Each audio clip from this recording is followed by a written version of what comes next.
Hello everyone, my name is William Amzalag and I want to welcome you to our 9th episode of Jeunesse Longevity TV. Jeunesse, we are redefining youth.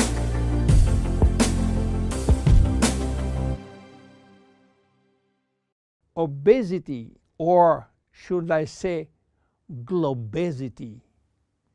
Today, obesity is a worldwide epidemic disease. There is an outrageous eruption of a worldwide obesity even in the countries where not so long ago famine was the #1 health issue. The fatness of the world is changing rapidly, and this is very disturbing because it's going out of proportion and nobody can get any control of this new epidemic. Many children become obese and then become obese adults.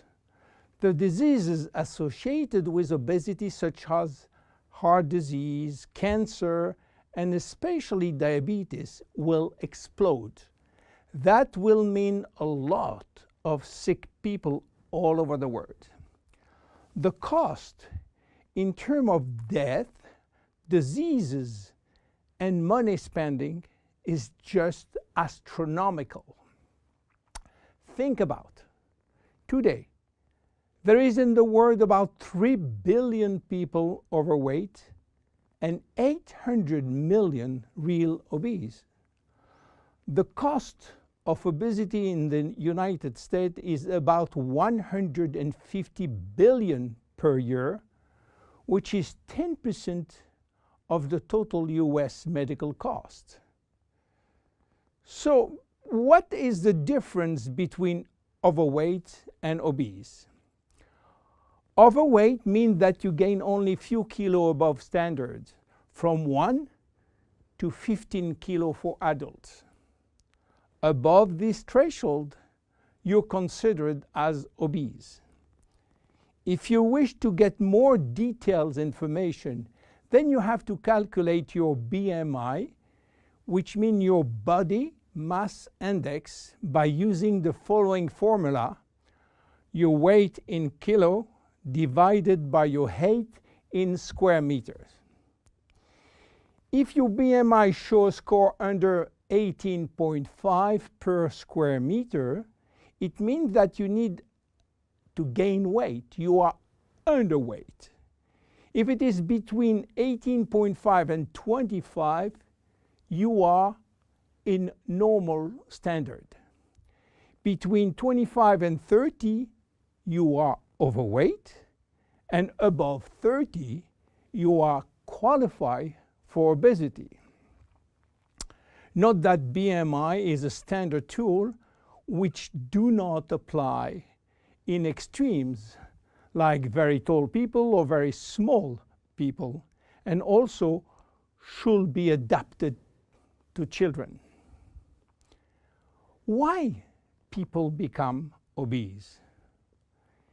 It is very simple in theory, but become more complicated when we reach fat metabolism. We are gaining weight or fat when we eat more than we spend in terms of calorie, or when we spend less than we eat in terms of calorie. So how do we get energy? The body will get energy only from the food, knowing that 1 gram of carbohydrate will release 4 calories, same for proteins, but 1 gram of fat will release 9 calories. So all depend on how much you eat and what kind of food you eat. If the food is rich in fat or in protein or in sugars. Now, how do we spend energy? There are 3 ways to spend energy.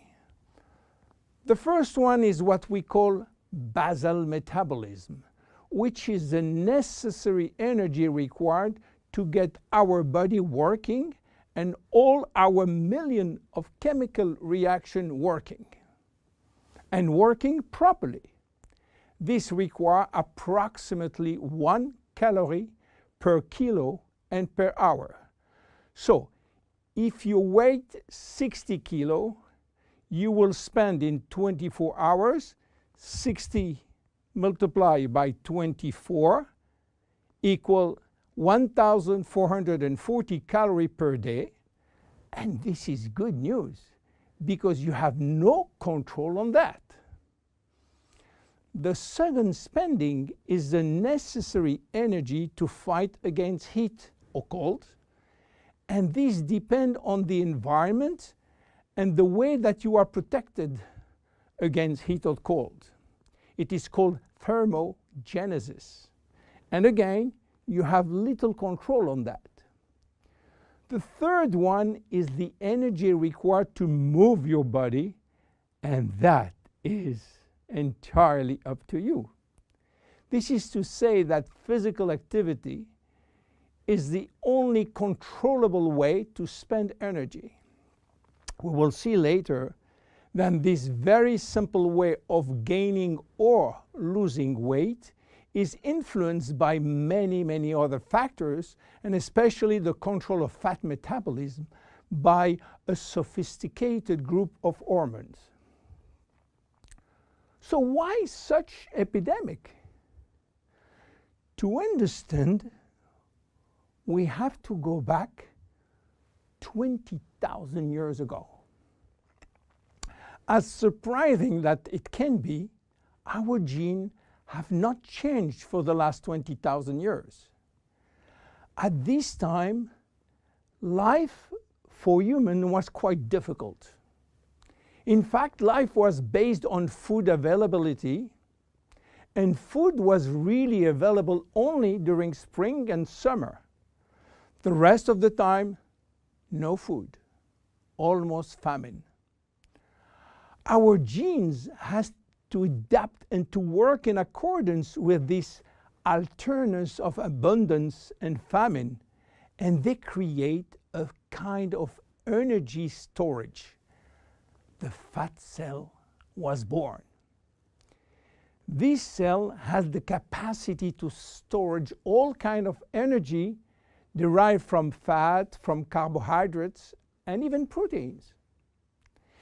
It can increase 50-fold its size and retain energy in the form of triglycerides. Because of uncertainty of food availability, our genes were oriented toward the saving mode, which means that every time we eat, all the energy coming from the food was oriented in the storage facility. What happened 20,000 years later? Our genes are still oriented towards saving mode, but there is no more famine. On the contrary, the new society offers an extreme abundance of food rich in calories, and that all over the year. And guess what happened? Everything is going first in storage. And once in storage, it is very difficult to get out. You understand now why it is very difficult today not to gain weight or fat. But there is another factor. 20,000 years ago, in order to bring food at home, men were hunting, fishing, or climbing trees to get fruits. And that was a huge energy spending mode. Today, with a new technology created for lifting heavy items or escalator or elevator, we reduce drastically our energy spending. You understand now why it is so easy to gain weight or fat. What are the consequences of obesity in terms of health and longevity? To make a long story short, it is a disaster. Being and staying obese will lead to a long list of chronic diseases, including cardiovascular disease, diabetes, cancer, metabolic syndrome, and consequently a drastic shortening of life. That will not account for the uncomfortable physical, emotional, and mental consequences of being heavy for ourselves and for our relationship. In terms of aging, obesity is shortening telomeres, increasing DNA damage, and reducing stem cell pool. So what to do for reducing obesity? Obviously, it is quite difficult considering the worldwide effort of the medical community with so small results. Health authorities are repeatedly organizing campaigns to inform people about the consequences of eating too much sugar or fat or the lack of exercise. But the food industry until now do not help and still putting on the market food rich in bad sugar and bad fat. The first step is to be convinced that improving your lifestyle, which means improving your nutrition, your physical activity, managing your stress and your emotion, in order to stop impulsive eating, will be a very good action to preserve your life and your longevity. The second step will be to use specific food supplements to help managing your fat metabolism and rebuild the muscles that you lose when lacking exercise. This is why Jeunesse decided to create a new line of product specially designed to counteract craving, to help fat metabolism, and to reduce muscle loss. Be with us in our next episode dedicated to the Zen Body line. My name is William Amzalag, and I will see you on our next episode. Thank you.